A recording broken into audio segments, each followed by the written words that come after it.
Hey guys, welcome to this Path of Exile guide. I am Alex, here to help you find an easier way to comb through the vast amount of information there is on Path of Exile. Today we are going to look at something that I found to be really useful for myself, and that is a strategy to level up from level 90 to 100. Notably, one of the hardest part of the game is getting those last few levels, especially when you hit level 95 to 100. Each level becomes increasingly more difficult. Now, for this, I found myself trying strategies which require a very strong build, and hence I would be dying quite often. They do provide a ridiculous amount of benefit compared to this strategy I'm providing you here. However, it comes at the additional cost that they are very difficult and you need to be quite experienced to pull them off. This one is really easy and really straightforward. Starting with the Atlas tree, I just wanted to show you what I went for. I went for something that emphasizes three things. The first is I want shrines. Shrines help new players feel like they are have godlike powers in the game. They allow you to get a ridiculous amount of buffs, and with the shrine buffs you get longer buffs. You double those shrine buffs and you get all of those passives and notable passive trees on the Atlas tree.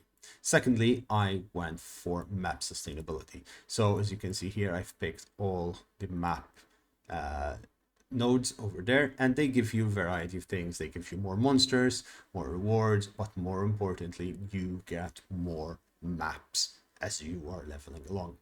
Then I went for quantity of items in the map, also to get scarabs. Scarabs for me are a ridiculously important, an easy way to make money. Having scarab drops, I feel, is really important, as it allows you to just get that little bit of cash, especially some scarabs are very expensive and you yourself are going to be using quite a number of scarabs. This, I mustn't say, can work without scarabs. If you add scarabs to it, it works much faster, much more effectively, so it builds quite reasonably. And then the last thing, I had a few points left and I went into the Ether Worlds over here, the blue altars, as they are known. They are really fun. You need to be very careful with them, especially debuffs they give can be really strong, but you can get some things like the divine drop altars or some really powerful divination card drops, which give you a lot of power. On top of that, I tried to get as much little things and optimized how the build is as possible. So for example, I've went as many small passives for scarab drop chance, and to get the explicit modifiers of your map to be much more powerful. So that is the Atlas skill, and that is essentially what I've built. It can be very much altered and changed. Instead of going for the scarabs, you can go for other things, conqueror maps you could use for the Maven or any other things. I've changed this a number of times. I went for the Abyss, I went for the Breach, I went for the Legion. Well, I found this to be something that I enjoy doing. I smashed 20-30 maps an hour while watching a movie, relaxing, and at the same time getting a decent amount of buffs. The next part of the strategy is what you're going to put into your map device. As you can see, first things first, find a map that you love doing. I love doing dune maps, so I've put dune maps over here. I favorited all of my dune, oh, there you go, favorite all of my favorite maps as dune maps, so they have a higher chance of dropping and I get better sustainability in that regard.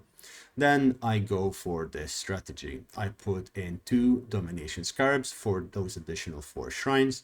I put in Scarab of Monsters Lineage, where you get more increased drop of monsters, and I put 2 of those. Another thing that you could do in this case, if you want to go with something else, is you could instead take a Scarab of Adversaries, which give you mirror rare monsters, and those can give you quite significant drops. Let's do it like this. Well, there you go. And then I put the Scarab of the Shaper. You could put Shaper or the Elder, whichever. It basically puts influence in the area, gives you more mobs and more kills. Now, for the maps, generally how I craft a map, I get 4 chisels. It's really important, get that quality up, get item quality much higher. I Orb of Alchemy it, and I check if I can do the map. This is something that takes a bit of time. Alcan Go is a very famous strategy, but in my case, for example, this map would destroy me. My entire build, Archmage of Frostbolts, will require me to leash from enemies. Cannot leash from enemies? Bad. Hence why I keep an Orb of Scouring at the ready to just scour and get ready. And this might take a few times, and you might feel, oh, I'm wasting so much money. Don't worry, this will be worth it. And then at the end, I would only recommend corrupting these once you've gotten the hang of it and are running them quite easily. But when you corrupt things, you again increase your item quality, increase the number of things. And in this case, as you see, it will be quite a difficult map, but still very doable. I don't know why, but I really like putting it in the middle. I have a thing for symmetry. There you go. It looks beautiful now. Then I go for the domination craft. So in theory, here you're putting, these are like a chaos each or 2 chaos each. Same with these. And this one is like, you're putting 5 to 10 chaos per map into the map. But they do give you a lot more than that. Of course, you get the Eater of the Worlds, the Blue Altars, and you are ready to go. Now, again, my build is pretty far forward. I wouldn't say it's the better builds, but I do manage a million DPS, which is pretty nice.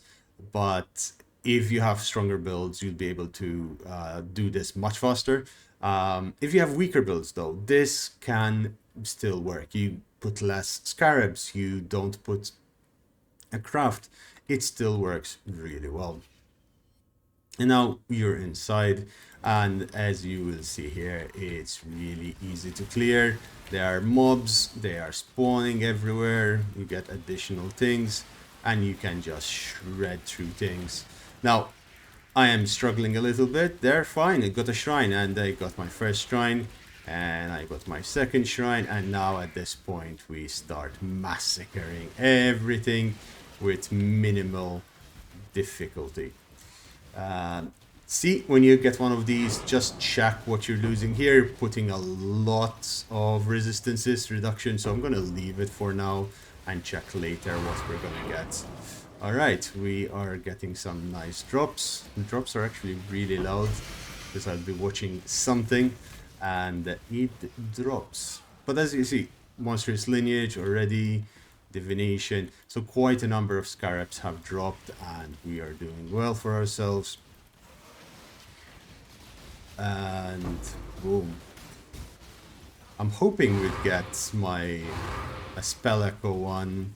That is usually, okay, I think we did get the spell echo one. As you can see, now we are fully powering up or on the verge of powering up, and we will become essentially immortal. It just builds up. When you're at this stage, it's just very difficult to kill you. You want the divination cards as basic currency.